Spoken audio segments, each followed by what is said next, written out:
first 30 days as a content creator also turned into a week full of visa applications, PhD essays, and a whole lot of figuring things out the hard way. What my first 30 days as a content creator, what I'm calling my 30-day trial, has taught me is that if you don't set boundaries, nobody else is going to do it for you. There is no boss ready to go to bat for you other than yourself. And honestly, figuring out your boundaries and what makes sense for you is not just a huge part of self-employment, but also a huge part of figuring out your 20s. Honestly, I think it makes a huge difference between creating a career that you love and just creating another job that you want to quit. This week, we're figuring out that messy middle.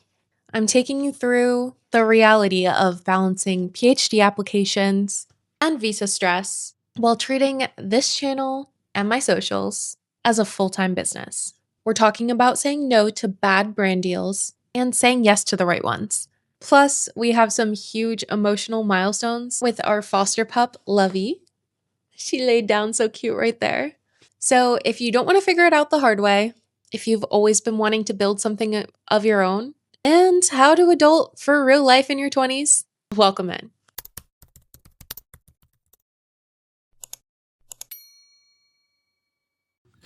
Oh, sweetie girl. Sweetie girl. All right, everyone. It is so exciting to be done before the sun is down. We have gotten through the 10 coldest weeks of the year. Look at it out there. Gorgeous. So we're going to take the pups out and let them enjoy this beautiful day. Hopefully I can still use my camera with gloves. It's going to be a learning curve, but we'll figure it out.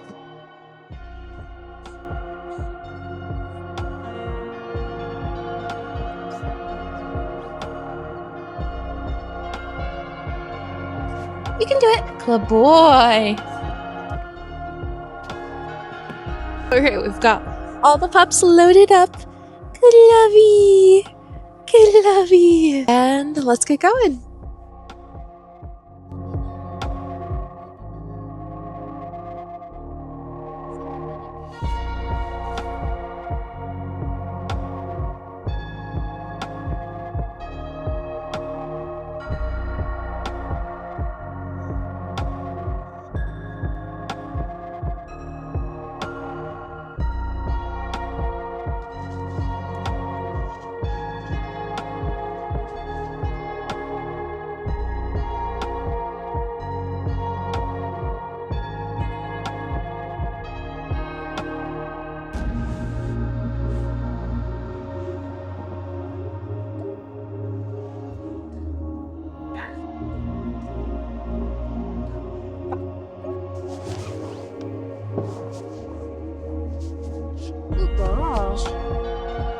All right, everybody, did you guys have fun? Did you have fun?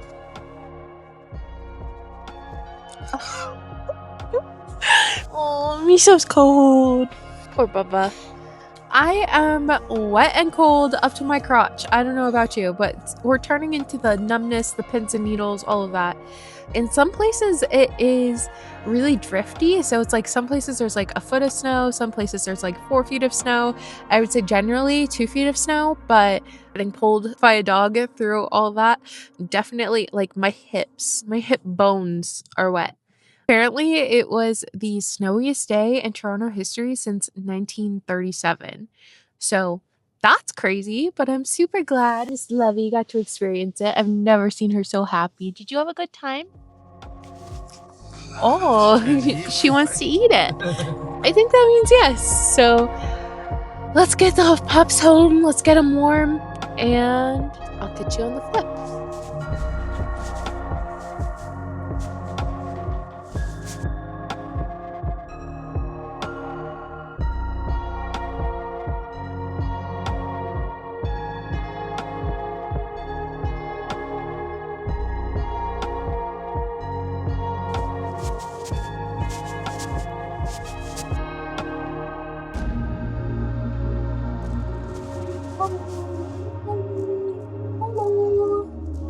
It's not even 5:30, but in the Toronto winter, it's still an excuse for jammy time. Good morning, everyone. It is morning in Toronto, and the city is just waking up. I wanted to start this vlog with a little bit of a life update because things feel weirdly quiet right now. Don't get me wrong, I know how to keep myself busy, but just the snow and the pace of things seem slower. If you've been following along, I recently graduated with my Master of Public Health. And usually after graduation, there's this huge rush of what's next. Right now, my next is a ton of paperwork. I'm in the thick of applying to PhD programs and sorting out my visa status to stay here in Canada as an American. It's a lot of waiting. And while I'm waiting, I've made the decision to treat content creation as my full-time job. But here's the transparency piece. My YouTube is a little bit in the ebb of what I would call the ebb and flows. The views are fluctuating. The growth feels a little slower than it did a month ago. And it's easy to let that panic steep in. But I'm reminding myself that content is both an art and a strategy. You can't panic when the numbers dip. You have to take a look at the data and pivot. My big goal right now is to hit 5,000 followers on Instagram, kind of just because that agency dared me to, and it's a fun challenge. But while chasing these metrics is definitely part of the job, it's important to set yourself up for success when finding things to celebrate. You have to, in content creation, there's no boss to tell you did a good job or not. The audience does. And if it's not getting pushed out to where you want, it's still important to have attainable goals that you can control and still give yourself a pat on the back for. I'm really trying to build my community here and there because I want to connect with you guys more on a day-to-day basis and not just in these longer videos. I can really see the community starting to grow though. Some people come back around, leave an extra comment, and I can't tell you how much I appreciate you for being on the journey with me. That being said, of course, my other full-time job is managing this one. This is Lovey. She's our foster. She's a 9-month-old husky shepherd mix who was found abandoned with her siblings in the deep Texas woods. Her other siblings have come to Toronto and found amazing homes. I even met her sister's human mom the other day. And now it's Lovey's turn. She is a lot of energy and snuggles wrapped into one very cute package. And we just went to our first big adoption event with her, which was so happy and so sad at the same time. I think the hardest part of fostering is the what if. What if they don't understand her quirks? What if they don't walk her enough? But I have to trust the rescue organization. They vet people thoroughly and they'll make sure that she gets her right fit home. That event was overwhelming. Lovey was actually incredibly well behaved. People couldn't believe she's just a puppy. She sat for treats. She didn't bark at other dogs. I'm proud. And she showed off everything we've been working on. And a lot of people were interested. I'm so excited to see how it works out, but I'm glad that I get to spend some more time with her in the meantime. Lots of people were interested in her, and we got to chat with some people that I think would be a perfect fit. At the same time, I'm so sad at the thought of her leaving us, but also excited for her real adventure to begin. So let's get into the week. I have so much admin work to do, and I'm going to take you along for the ride. I'm working on my statement of purpose for my PhD application today. It's been a whirlwind. It's honestly funny. I spent so much of my MP focused on academic writing, but writing about yourself is so much harder. You have to sell your potential, your intelligence, and your resilience on a piece of paper. And then there's the visa situation. It's kind of a never-ending saga. Being an American in Toronto is amazing. I love the city. But the administrative and mental burden of immigration is not really something people talk about enough. And hopefully, whether it's this year or in the years to come, that's what I'll be researching. It's a background noise of low-level anxiety that never really goes away. It's thoughts in your heads like, did I fill out the right form? Is the timeline going to work out? I think that's why having a creative process is so important to me right now. The PhD process, the visa process, it's all very bureaucratic. It's waiting for permission. And the PhD honestly only gets more complicated given the visa process and the other way around.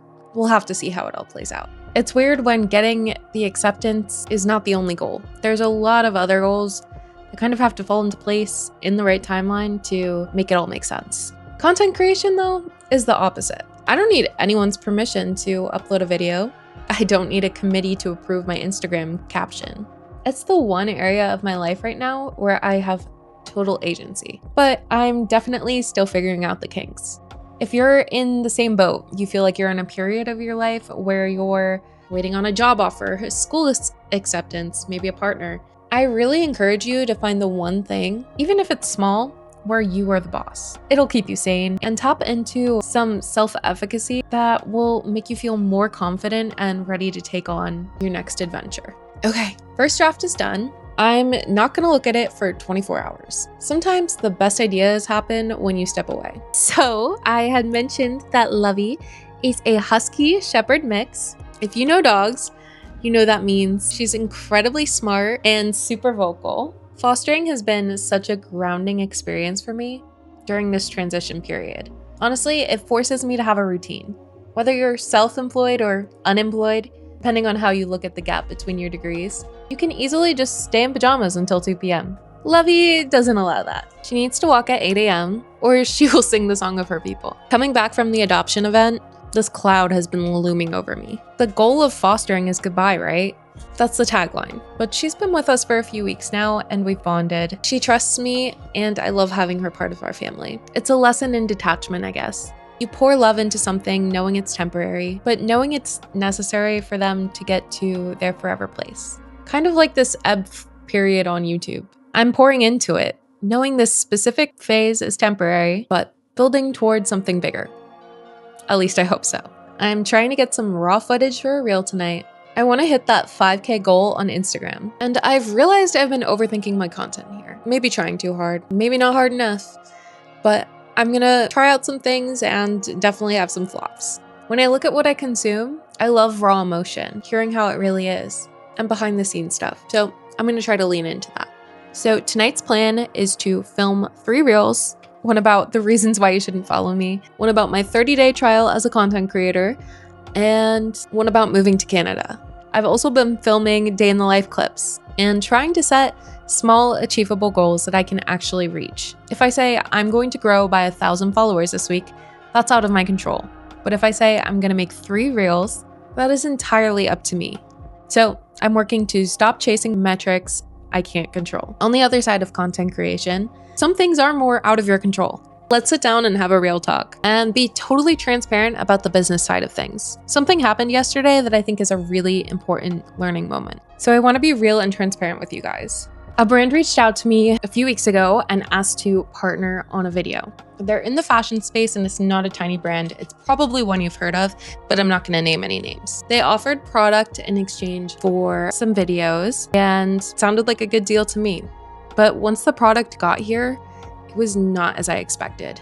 Honestly, it seemed like maybe they had taken their AI generation on their product photos or even just retouching a lot too far. The product in the photos was not what it drived. And it's really important to me to represent products that I would recommend to a friend because I think of you guys that way. So I had to, and I'm still working out how to stay professional and still stay true to my brand values, which gets dicey without contracts because you're doing an unpaid partnership. I could have just posted the video. I mean, it wasn't my best look. No. Would anyone probably care? Also probably no. But I think it's an important skill that you can learn and grow to be able to have those boundaries and stay true to your beliefs and the trust in your audience on both a short and long-term scale. So I sent them an email. They were honestly pretty considerate back, and we're still in negotiations with that. But that's just something behind the lens that I wanted to share with you guys. Learning to build those boundaries is a huge part. Like I said, you don't have a boss to stand up for you. So that's just something that I'm learning in my first 30 days. But again, when you say no to the brands that undervalue you, you make space for brands that you're actually excited about. Which brings me to something I'm so excited about. My first ever sponsorship on this YouTube channel from a partner that does get it, Level 8. Do you want to tell them about Level 8, Lovey?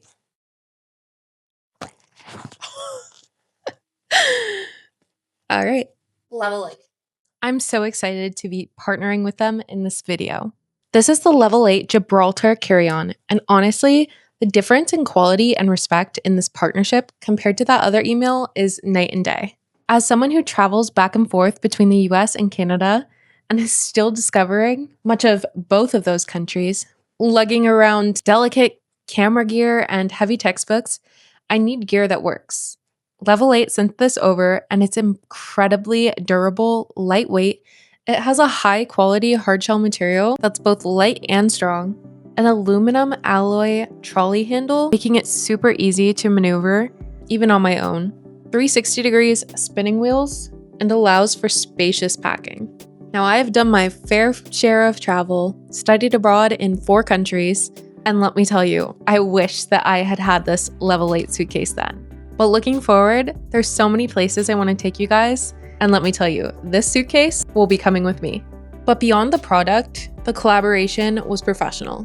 They respected my rates, my creative vision, and they understood that this is a business exchange.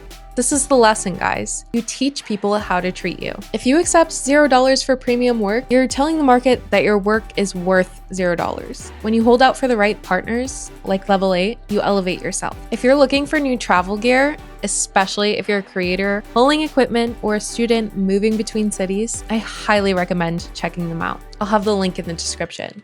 Support the brands that support creators and offer amazing products too. It's that simple. And just a side note on boundaries, this applies to your time too. I used to reply to emails at 10 p.m. Somehow, Dylan, my fiance, still drags the computer out of my hands sometimes. I'm working on not doing that anymore because without boundaries, it's easy to burn out working 24/7. I'm working on having times where I actually let my laptop close, leaving the house without a camera, and reworking my brain so I'm not always on. Honestly, when I'm able to take that space, it makes a huge difference in my creativity. And people crave that. They crave authenticity. We are so saturated with perfect lives online. I'm trying to learn to share the mess. Foster dog chaos, stress of visas and PhD applications, and be more raw to let you guys in. If you're a creator and you feel stuck, just turn the camera on while you do your chores. People like to see the process.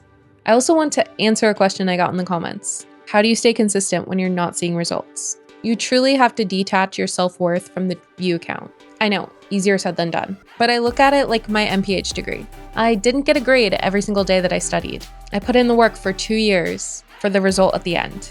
Content creation is a long game. Learn to celebrate the small wins, like posting consistently for a week. It helps fuel you toward progress. Overall, this journey is just beginning.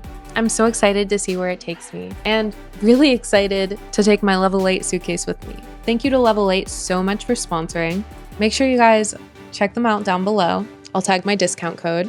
I hope this gave you a realistic look into what full-time content creation looks like when you're also juggling major life changes. It's not always aesthetic smoothie bowls and viral hits. Sometimes it's just doing the admin work and sticking to your boundaries. So to everyone watching, what's one boundary that you've set that's helped you with your mental health? Let me know in the comments. I read all of them. And if you've enjoyed this, please subscribe. We're building a community here of people building their dream lives, all the messy parts included. If you've always been wanting to build something of your own, this is your sign. We'll see you in the next one. Bye, guys.